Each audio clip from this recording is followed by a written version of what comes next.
Hai teman-teman, Assalamualaikum warahmatullahi wabarakatuh. Apa kabar semuanya? Semoga Anda semua dalam keadaan sehat walafiat dan tetap semangat ya. Bagi yang baru pertama kali di sini, perkenalkan nama saya Firman Ginanjar, mahasiswa STIT Artakwa Bandung, program studi manajemen pendidikan Islam. Dan di channel ini kita akan belajar bareng tentang hal-hal menarik seputar Islam, kehidupan, dan juga pengetahuan umum.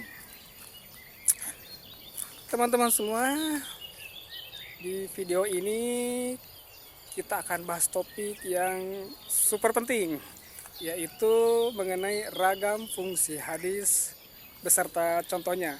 Jika Anda pernah mendengar istilah hadis, pasti tahu dong kalau hadis itu adalah sumber atau hukum kedua setelah Al-Quran. Namun tahukah Anda kalau hadis punya banyak fungsi, mulai dari menguatkan, menjelaskan, sampai menetapkan hukum baru. Oke, di video ini saya akan ajak Anda memahami apa saja fungsi-fungsi hadis menurut para ulama, bagaimana contoh praktisnya dalam kehidupan sehari-hari, dan mengapa sih hadis itu penting buat kita. Jadi buat kalian yang penasaran atau pengen nambah ilmu, tonton terus ya sampai habis. Jangan lupa like, comment, and share ke teman-teman kalian agar kita bisa belajar bareng. Oke, langsung saja kita mulai. Let's go. Cek. Uhui. Indeed.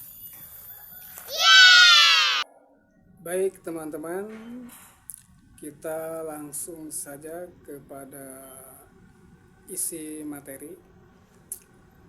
Fungsi hadis dapat dikelompokkan menjadi yang pertama sumber hukum. Hadis merupakan sumber hukum syariat yang independen atau melengkapi Al-Quran.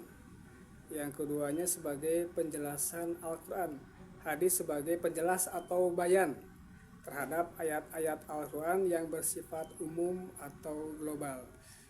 Ragam fungsi hadis beserta contohnya itu ada berbagai istilah dari beberapa pendapat para ulama, juga pembagian fungsi hadis yang serupa. Mengenai pendapat para ulama, kita akan mencoba yang pertama pendapat dari Imam Malik. Imam Malik membagi fungsi hadis menjadi 5. Yang pertama, bayan takrir. Hadis berfungsi untuk menguatkan atau menegaskan apa yang sudah ada dalam Al-Quran. Jadi hadis untuk menguatkan dan menegaskan, bayan takrir itu. Contoh seperti hadis yang menguatkan perintah salat, zakat, puasa yang sudah disebutkan di dalam Al-Quran. Yang kedua, bayan taudih ya. Di sini hadis berfungsi untuk menjelaskan atau menjabarkan hal-hal yang bersifat umum di dalam Al-Quran. Contohnya seperti hadis yang menjelaskan tata cara sholat, zakat, atau haji yang tidak dijelaskan secara rinci di dalam Al-Quran. Yang ketiga, bayan tahsis. Di sini hadis berfungsi untuk mengkhususkan atau membatasi makna umum di dalam Al-Quran. Contohnya ayat Al-Quran tentang warisan yang bersifat umum, tetapi hadis mengkhususkan bahwa pembunuh itu tidak berhak mendapatkan warisan. Yang keempat adalah bayan tabdil. Di sini hadis berfungsi untuk mengubah atau mengganti ketentuan tertentu dalam Al-Quran atau nas. Contohnya hadis tentang wasiat yang mengubah ketentuan umum dalam Al-Quran. Yang kelima, menurut pendapat Imam Malik, yaitu bayan tasyri. Di sini hadis berfungsi untuk menetapkan hukum syariat yang tidak disebutkan di dalam Al-Quran. Contohnya yaitu hadis tentang larangan memakai emas dan sutra bagi kaum laki-laki. Yang kedua, menurut pendapat Imam Syafi'i. Di sini Imam Syafi'i berpendapat ada 4. Yang pertama adalah tafsil, memberikan penjelasan rinci terhadap ayat-ayat Al-Quran.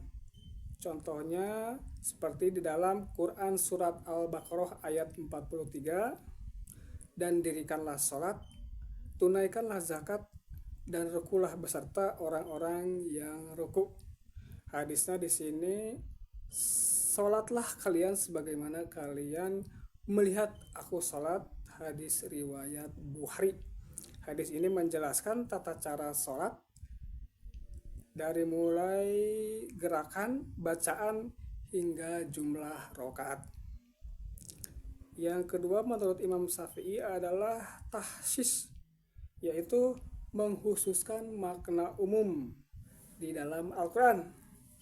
Seperti dalam Quran surat An-Nisa ayat 7. Dan bagi orang laki-laki ada hak bagian dari harta peninggalan ibu bapak dan kerabatnya. Hadisnya di sini adalah tidak ada warisan bagi pembunuh. Hadis yang diriwayatkan oleh Tirmizi. Hadis ini mengkhususkan bahwa pembunuh tidak berhak mendapatkan warisan meskipun Al-Quran secara umum menyebutkan hak waris. Yang ketiga menurut pendapat Imam Syafi'i adalah tasyin, menentukan hal-hal yang tidak dijelaskan secara spesifik di dalam Al-Quran, seperti yang tercantum dalam Al-Quran melalui firman Allah Subhanahu wa Ta'ala, Quran surat At-Taubah ayat 103, ambillah zakat dari sebagian harta mereka. Hadisnya tidak ada zakat pada biji-bijian atau kurma kecuali jika mencapai 5 wasyak. Hadis diriwayatkan oleh Imam Bukhari. Hadis ini menentukan nisab zakat untuk hasil pertanian. Yang keempat adalah tasyri', menetapkan hukum syariat baru yang tidak ada di dalam Al-Quran. Al-Quran di sini tidak ada larangan spesifik tentang nikah mut'ah. Jadi hadisnya itu sesungguhnya Rasulullah melarang nikah mut'ah. Hadis yang diriwayatkan Imam Muslim. Pendapat yang ketiga adalah pendapat Imam Ibnu Qayyim Az-Jauziyah. Ibnu Al-Qayyim membagi fungsi hadis menjadi 5, yaitu bayan, takrir. Sama dengan pendapat Imam Malik, hadis berfungsi untuk menguatkan Al-Quran. Hadis yang menguatkan perintah berbuat baik kepada orang tua, itu adalah salah satu contohnya. Yang kedua adalah bayan tahsis, yaitu hadis berfungsi untuk mengkhususkan makna umum di dalam Al-Quran. Contoh ayat Al-Quran tentang potong tangan bagi pencuri, tetapi hadis mengkhususkan bahwa pencurian kecil tidak termasuk di dalam hukum ini. Yang ketiga menurut pendapat Imam Ibnu Qayyim adalah bayan tasri', hadis berfungsi untuk menetapkan hukum syariat baru yang tidak ada di dalam Al-Quran. Contoh hadis tentang larangan nikah mut'ah atau nikah sementara atau nikah kontrak. Yang keempat bayan nas, hadis berfungsi untuk menghapus nas, ketentuan tertentu di dalam Al-Quran. Contoh hadis tentang wasiat yang mengubah ketentuan umum di dalam Al-Quran. Yang kelima bayan tafsir, hadis berfungsi untuk menafsirkan ayat-ayat Quran yang memerlukan penjelasan, sehingga hadis tersebut bisa dikorelasikan dan bisa dijelaskan secara makna zulm seperti dalam Quran surat Al-An'am ayat 82. Baik teman-teman, ragam fungsi hadis beserta contohnya tadi akan saya simpulkan sedikit saja mengenai ragam fungsi hadis. Hadis sebagai penguat Al-Quran itu disebut bayan takrir. Hadis sebagai penjelas itu disebutnya bayan taurih, maksudnya penjelas Al-Quran ya.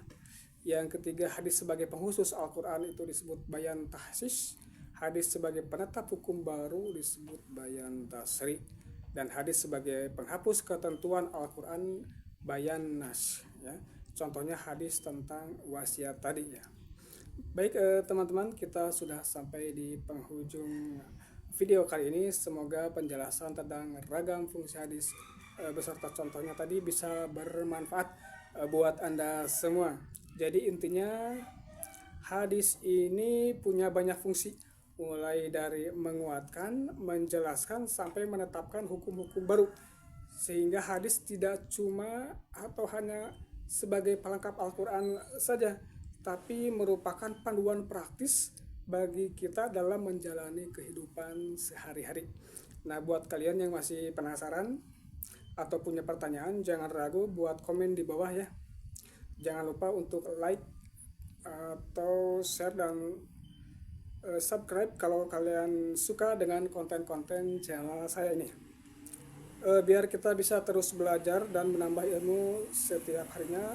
Terima kasih telah menonton video singkat dari saya.